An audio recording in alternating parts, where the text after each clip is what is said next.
Curt Cignetti and Indiana football have finalized their 2026 roster for the upcoming season. And ladies and gentlemen, it's absolutely loaded.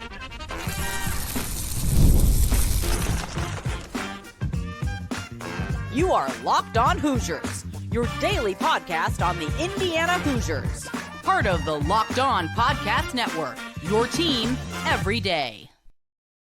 Welcome in. It is the Locked On Hoosiers podcast. I'm your man, Jacob Goins. I appreciate you being here, making this your first listen or your first watch every single day. We are part of the Locked On Podcast Network, which is your team every day and the nation's #1 sports podcasting network. Today's episode is brought to you by Mazda. We put that same drive into every detail. The wins that define the moment, putting in the work that defines you. Stay tuned for highlights in this week's Moving the Game Forward. There's more to a Mazda because there's more to you. Well, we have a lot of basketball to talk about on today's show as Indiana heads to Illinois on Sunday, who is a very good basketball team. How can the Hoosiers pull off the upset? We'll tell you that in just a little bit. Plus the current Big Ten standings, where Indiana's just kind of in the middle and teams that can make the NCAA tournament. But we begin today's episode with Indiana football because the Hoosiers released their official roster for the 2026 season. Everything is finalized, right? Everybody's signed, everybody's in,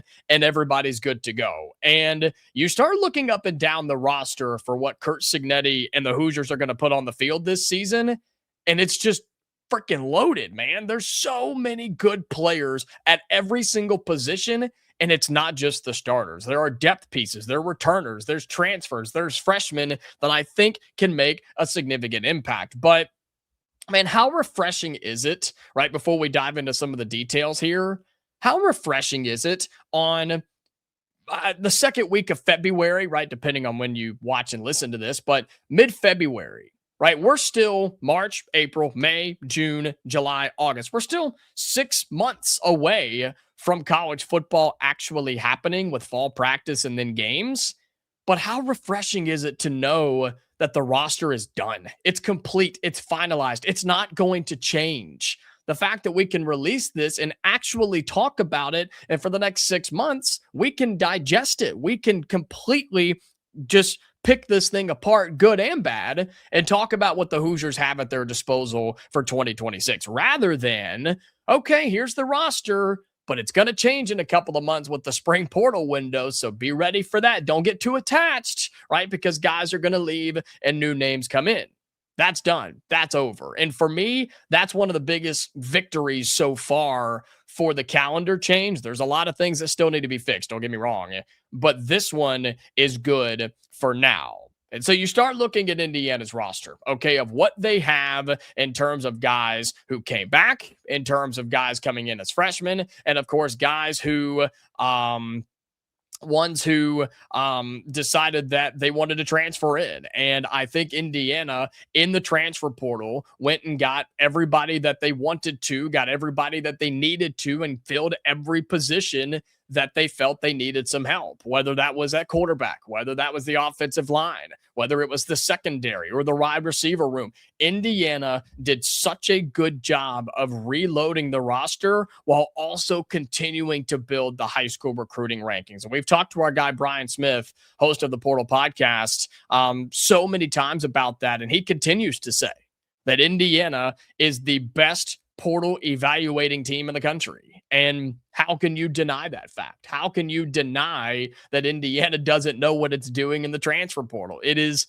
truly a joy to watch. And so you look at what Indiana brings back. Not only is the roster loaded, it's heavily experienced. Guys that have played a lot of college football. I want to start on the defensive side of guys who are coming back on this team, whether they're portal or returners from last year that have played significant football that Indiana has with a year left, and you better take advantage while you have them. Guys like Tyreek Tucker and Toby Unsinsami, who you bring in through the portal. Guys like Isaiah Jones at the linebacker spot, who played so many big-time snaps last year for Indiana, who has a chance to be one of your big-time starters in the linebacking core. I look at Rylan Gandy. I look at Jamari Sharp in the corners, right? You bring in Preston Zachman in the transfer portal at the safety spot. All those guys are going to be big-time time contributors for you. AJ Harris, Amari Farrell, same way. All those guys on the defensive side have played 3, 4, 5 years of college football, and you have them at your disposal with Bryant Haynes defensively. And then on the offensive side of the football, it doesn't get more experience than Josh Hoover, doesn't get more experience than Joe Brunner, Drew Evans, Bray Lynch, all those guys on the offensive line, right? The ones who are going to be start Carter Smith, the best left tackle in the country. Talk about experience there too. And then you still bring in or bring back or whatever the case may be, guys like Nick Marsh who have a couple of years of experience, but still room to grow. You have someone like Lee Beebe Jr. who has played several years of college football coming off the injury, of course, but you just have experience, you've got skill, and you've got depth. And I can't get over what Indiana has to use. And it's a perfect mix, I think. I really do think it's a perfect mix of 1 year, use them while you got them and enjoy them while they're here. You've got some dudes who are kind of in the middle, right? They've played a couple of years, but you still have more to come.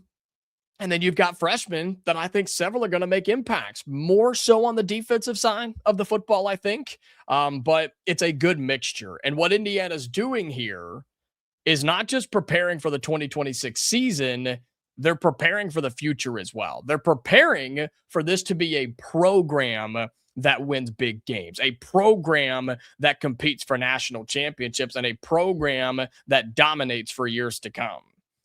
Indiana's not going anywhere. Indiana is not a one-hit wonder. This was not some magical team that just happened to be pieced together and just everything went their way, and now they're going to ride off to the sunset and you never hear from us again.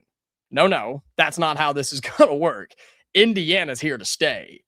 And by stacking recruiting classes in high school, by stacking portal classes each and every season, and by getting guys to buy in return, like Amari Farrell and Carter Smith and those types of players, Charlie Becker, another one, right? By having those guys say, I'm not going anywhere, coach. I want to be in Bloomington. I want to play for this team, this brand, this school, this fan base. That's how the Hoosiers build for a single season, yes, but for the future as a whole. So 2026 is exciting, man. And I can't wait here on the show to really take a deep dive. We'll do several episodes per position, right? And go in and talk about who could start at these spots, dark horses for these spots, freshmen that can make instant impacts, right? We're going to have chances to do that throughout the spring when we get some spring practice stuff going on, and then throughout the summer too. So just know that Indiana's roster is loaded. Probably one of the best rosters in college football again this year, which means they have every chance to repeat as national champions in the college football playoff. And if that doesn't get you excited, then I don't know what will. But I promise you, folks in the Big Ten are worried about it, and folks around college football should be as well. All right, coming up here on today's episode of Locked On Hoosiers, segment 2 on the way. We flip to the hardwood and talk about Indiana basketball as they head to Illinois. It's a tough game for the Hoosiers, but can they pull off the upset? I'll tell you that next. Today's episode of Locked On Hoosiers is brought to you by Indeed. Hiring isn't just about finding someone that's willing to take the job. It's about finding the right person with the right background who can actually help your business move forward. And if you want candidates who match what you're looking for, Indeed sponsored jobs is the move. Because instead of hoping that the right person just stumbles across your post, Indeed is going to help you match with a quality candidate by boosting, and several quality candidates really, who are boosting your job listing to the people who fit your specific criteria, like skills, certifications, and locations. Look, you're hiring. You don't want to waste your time. You don't want to lollygag and let this thing draw out for 6 months. You want somebody right, and you want somebody now. And Indeed sponsored jobs is going to help you with that. And here's a stat that says it all. All right, in the minute that I've been talking to you, companies like yours have made 27 hires on Indeed, according to Indeed data worldwide. So if you're hiring, spend less time searching and more time interviewing candidates who check all your boxes with Indeed sponsored jobs. Listeners of this show will get a $75 sponsored job credit to help get your job the premium status it deserves at Indeed.com/podcast. That's Indeed.com/podcast. Terms and conditions apply. Hiring? Do it the right way and use Indeed.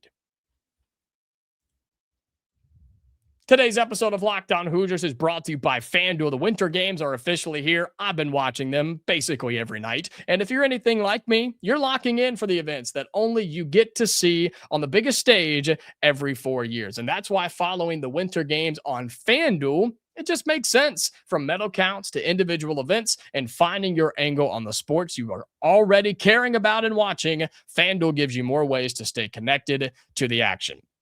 I love hockey. I love snowboarding. You got the figure skating stuff going on right now, and skeleton and luge and bobsledding.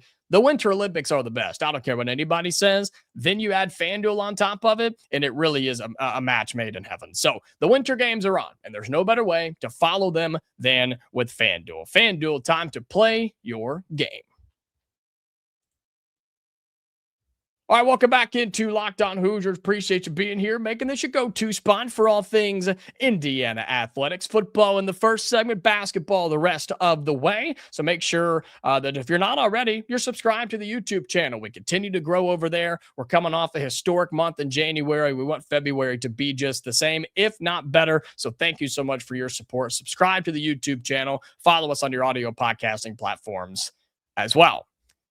Let's talk some Indiana basketball because the Hoosiers are playing pretty well. And as of late, Indiana has been a fun team to watch. Coming off the beatdown of Oregon 92-74. Of course, the 41-point performance by Lamar Wilkerson. That'll help. And Indiana is playing its best basketball of the season. That is, it's undebatable, right? You cannot argue that. The Hoosiers winners in 5 of their last 6. Only loss was on the road at USC, which took a hit this week, unfortunately.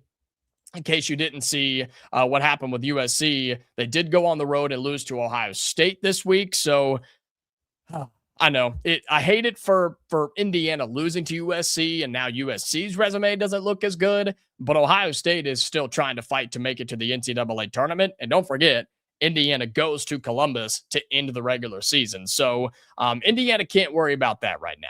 Can't worry about the loss to USC. Can't worry about a game with Ohio State later on because you've got a date with the Illinois Fighting Illini, who are a top 10 team in college basketball. And I want to go ahead and make this clear.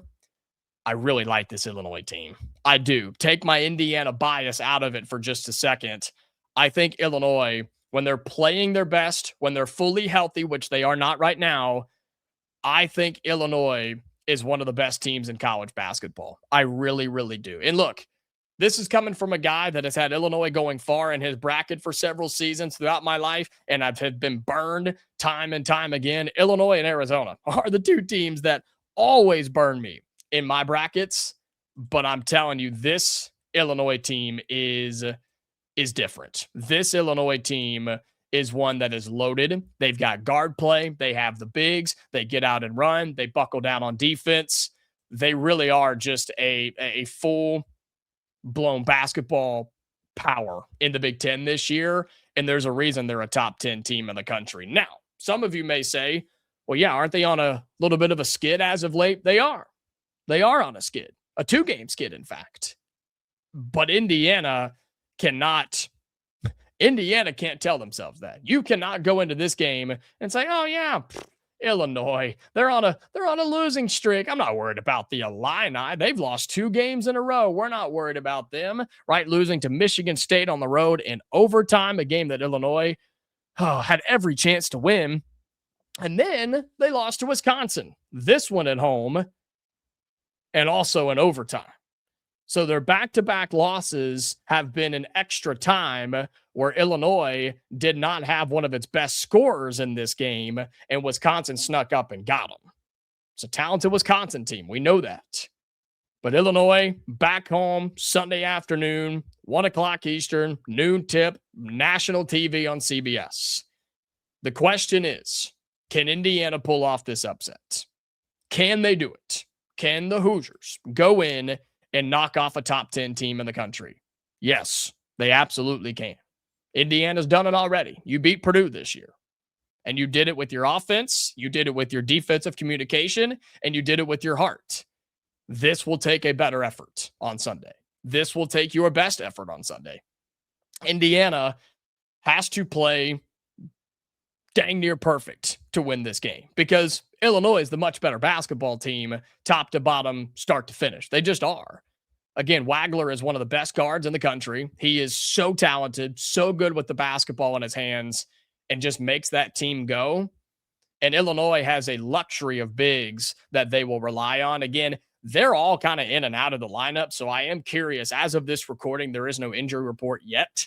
Okay. I am curious on what that looks like going into this game on Sunday, because if they're completely healthy, Indiana may not stand a chance in the lane. Okay. You're talking about Merkovic. You're talking about Ivasic times 2. They got 2 of them. Yeah. You've got Zamir and Tomislav. Okay. Both Ivasics are really good when they play, right? They're just rebounding and scoring machines. You've got Andrej as well. He's a guard, but plays just bigger than he is. And so can Indiana hang with a team that rebounds 41 times a game? I don't know. Can Indiana hang with a team that turns it over less than 10 times a game? I don't know. Can Indiana hang with a team that shoots it at 47% from the floor and 36% from 3? I don't know. Because Keaton Wagler, I'm telling you, man, I don't know who gets that assignment. And we've asked this question several times, and it tends to be Connor Enright, but you're not stopping that guy. You're just not stopping him. He averages 18 points a game, 5 boards, 4 assists. He is so good. 47%, 46% from the floor, 80% from the line, and 44% from behind the arc. Illinois nearly shoots it at 80% from the free throw line as a team. As a team. I just don't know if Indiana's got the dudes to hang in this game. You better hope Sam Alexis and Reed Bailey are ready to go. And how many times do we talk about this going up against teams like this in Illinois? Can Indiana defend without fouling? Can you defend at all? And can you defend without fouling? Because Illinois, this is not the Illinois of old where they just want to play extremely slow and wear out the clock and wear you down and run a 23-second offensive set and then get a score late. This team will pour it in the bucket, man. They put 90 on Wisconsin, 82 on Michigan State, 84 against Northwestern, 88 against Purdue in a win, 89 on Maryland. Like, this team can fill it up at any time. And I just think they're a matchup nightmare for the Hoosiers on Sunday. Plus, it is on the road. It is in Illinois, and that's a hostile environment. And we've seen Indiana this year, the difference inside of Assembly Hall, where Lamar Wilkerson just went off for 41, and on the road, where you just haven't played good basketball for the most part. I know you got the win against UCLA, didn't play great, right? You lost to USC, you lost to Minnesota, right? Those games, you lost to Michigan State in blowout fashion. Those games just haven't gone your way. So it would be crazy to say that Indiana pulls this off here. But between this one and Purdue on Friday, right, a week from today when this comes out, I would love for you to get one. And we're going to talk Big Ten standings and kind of some more bracketology things here in the last segment in just a moment. But Indiana's got to play their best game on Sunday. If you do, you'll have a shot. Notice I say if you do, you'll win. No. If you play your best, you'll have a shot. I think Illinois is Final Four good. When they're healthy, when they're playing their best, I think Illinois is Final Four good. Indiana at their best is tournament good. That's the difference. If this was in Bloomington, I would give us a shot. But until I see Indiana play well on the road against this quality of opponent, I can't pick us to do it. I can't. But if you make your shots, if you don't turn the ball over, and you don't fall into Illinois' game, don't let them dictate this, Indiana has a chance to pull off the upset. And how awesome would this be? It'd be your best win of the season. It'd be your last big tournament resume building win that you're looking for. And you'd carry that into Purdue next Friday night. So we shall see. We'll go live here on Locked On Hoosiers on the YouTube channel on Sunday afternoon following Indiana and Illinois.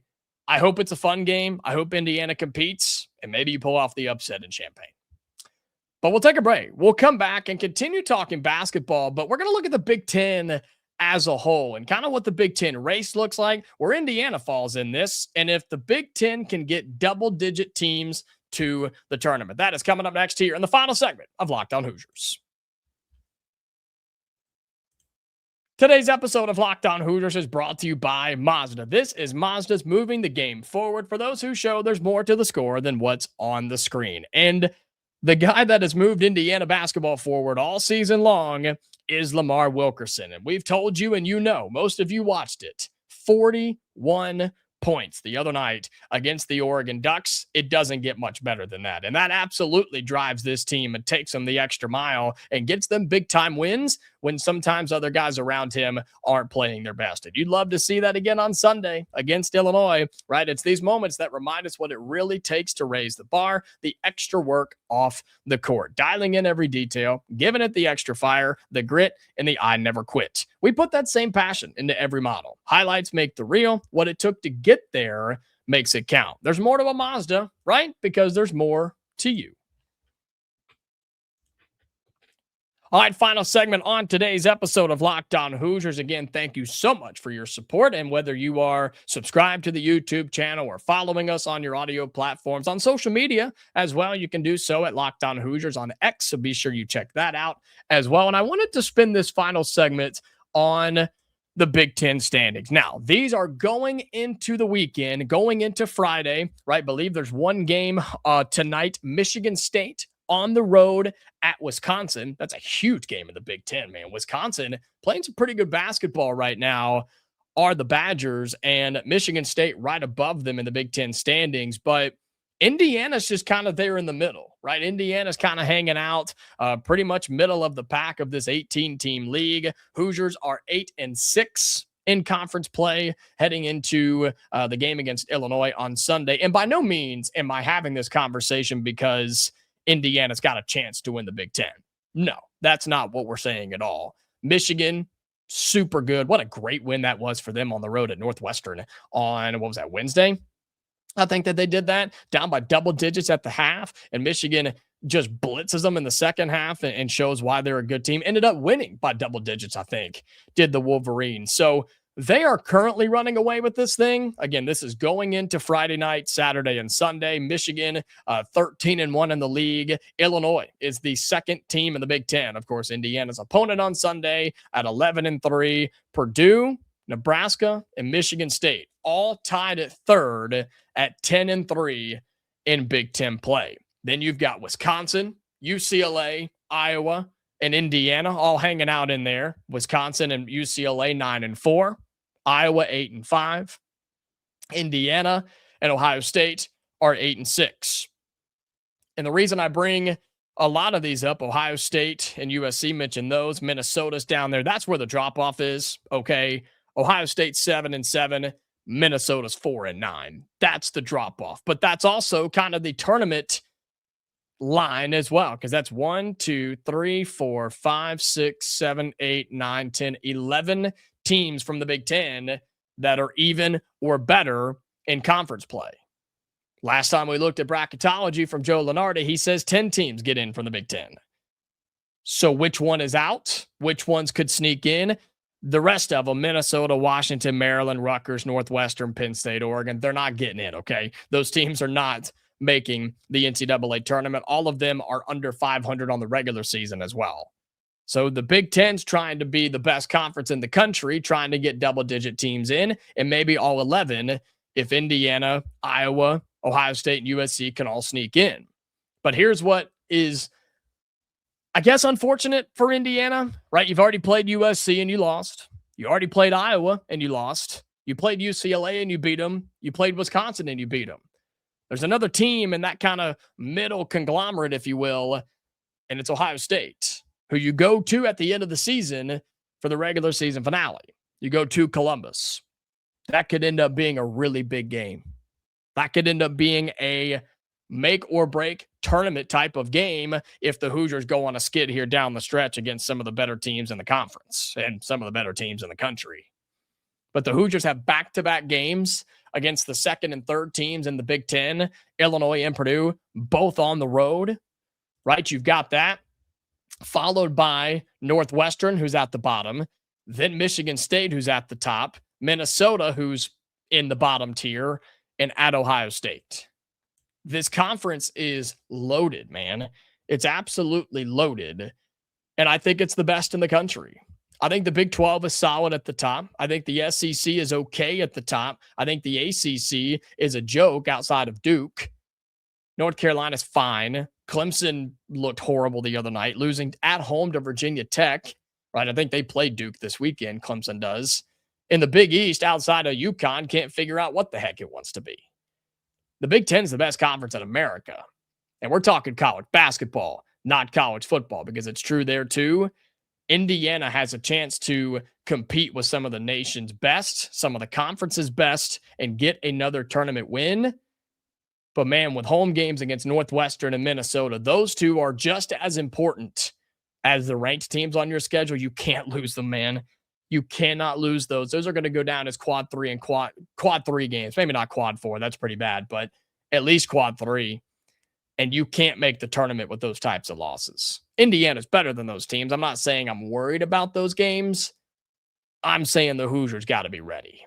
And then Ohio State again. I think you circle that one depending on how these next few games go. And that could be a game in Columbus. Believe that's on a Sunday, March 7th. Let me pull up my calendar here. March 7th it is. Oh, that's a Saturday. Okay. That's a Saturday right before the Big Ten tournament. That could be a game displaying two teams fighting for their tournament lives. How awesome could that be in Columbus, Ohio? So Indiana's in a fine spot, and you really do control your own destiny. Can you add a big win, take care of business, and show the tournament committee you belong? You're going to have every chance to do it, and it starts on Sunday with a road trip to Illinois. All right, that's going to do it for today's episode of Locked On Hoosiers. Again, thank you so much for being here. And however you support the show, I greatly appreciate it. So subscribe to the YouTube channel, follow us on your audio podcasting platforms, turn on your notifications so you never miss a new episode of Locked On Hoosiers. So we are back on Sunday for a live show, Monday for a normal episode. Okay, Hoosier fans? So until then, stay safe, and I'll talk to you later.